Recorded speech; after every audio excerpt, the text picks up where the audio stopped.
Hello everybody, my name is Niels Buus and I'm the St. Vincent's Chair of Mental Health Nursing and the Director of the Centre for Family-Based Mental Health Care. This is the third session on open dialogue for mental health staff engaged with the St. Vincent's Open Dialogue Initiative. As we've done it with the previous two sessions, this presentation is linked to a paper, this time the paper called Myths About Not Knowing by Harley and Anderson in Family Processes. It's an interesting paper because Anderson gives answers to some of the recent critiques of the position of not knowing. The not knowing position was developed by Harley and Anderson and Harry Galician in 1988 and coined for the first time in a paper in 1990.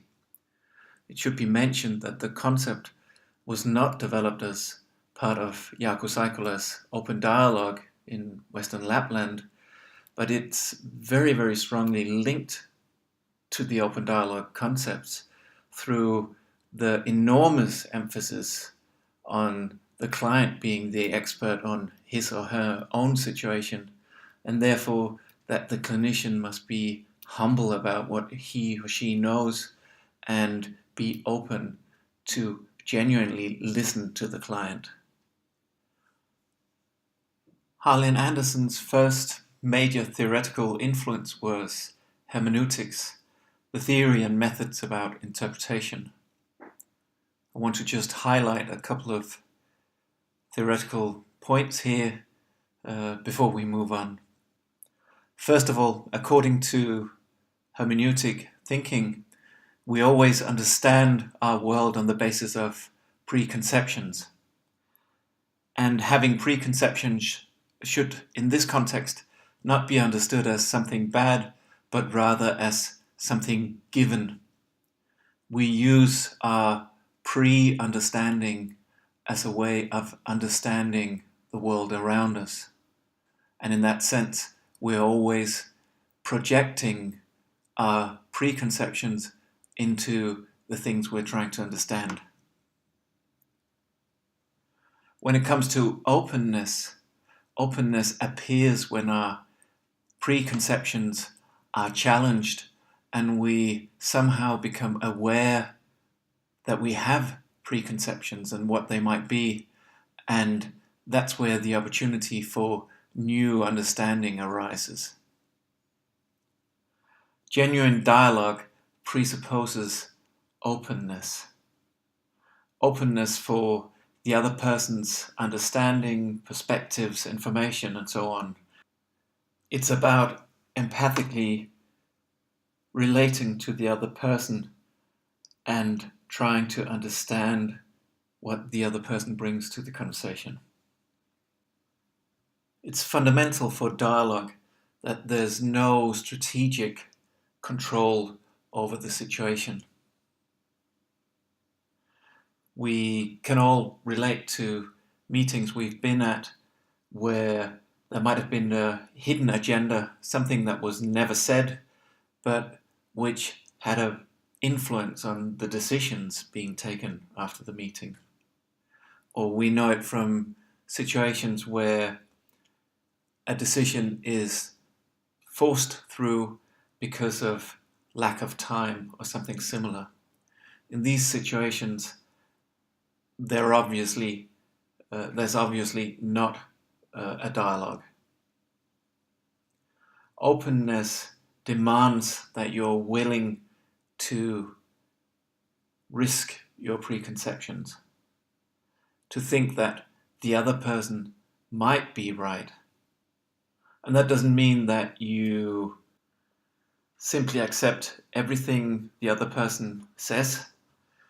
It's about integrating all parties' contributions and slowly creating a common understanding. Dialogue doesn't mean that you cannot disagree. As long as there's a common striving towards having a topic or an issue further explored, the dialogue can continue. Sometimes disagreement is exactly the thing that fuels dialogue. The important thing is that you relate to other people by involving yourself. Anderson adds social constructivist and narrative theory to her hermeneutic standpoint, and she develops the idea of not knowing. Not knowing refers to the attitude and belief that a therapist cannot know in advance how a person ascribes meanings to his or her actions, his or her situation, his or her experiences. And therefore, not knowing involves respectful listening, where a therapist tries to engage, involve with a client in order to not only create a better understanding of a person's situation, but to co-create, to create meaning with a person in order to understand how this person understands his or her world. The idea of a not knowing position has been criticized for ignoring professional knowledge, for listening rather than engaging. Critiques describe therapists as leaning back, doing nothing, not even offering opinions, that therapists end up throwing out their professional knowledge. However, Anderson says the exact opposite thing. She says that in order to open up a space for dialogue, therapists must be very skilled. They must have specialist knowledge. Through the insistence of openness, therapists can open up a therapeutic space where clients no longer have to promote, protect, or convince the therapists about their views. The key point is that neither the clinician or the patient needs to convince the other one about how he or she understands the situation. Anderson's idea of the not knowing position can be extended into a much wider analysis of all the practices, all the routines, all the ways of thinking that constrain or structure decision-making processes in our mental health organizations and mental health institutions. We can start to look for all the instances, all the practices, all the routines that structure our thinking, that structure the way in which we meet other people and talk with them. It might be that the way in which we collaborate means that we negotiate what should happen to a client or a family before we meet them. It might be that we have this kind of decision making simply because it's a routine, it's a thing that we've done for many years and we've forgotten why we do it, but it's the easy way to do it.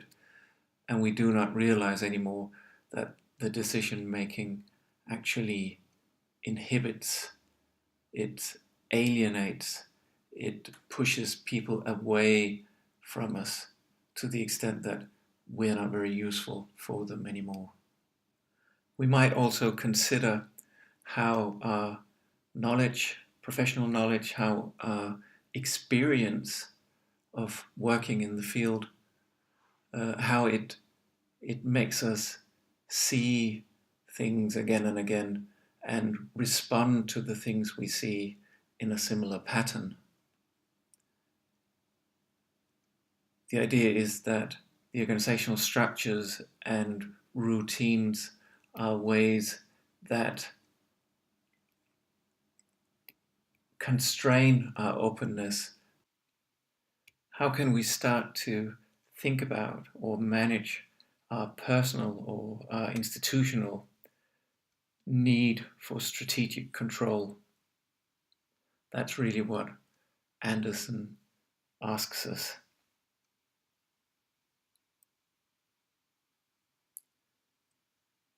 Thank you for your attention.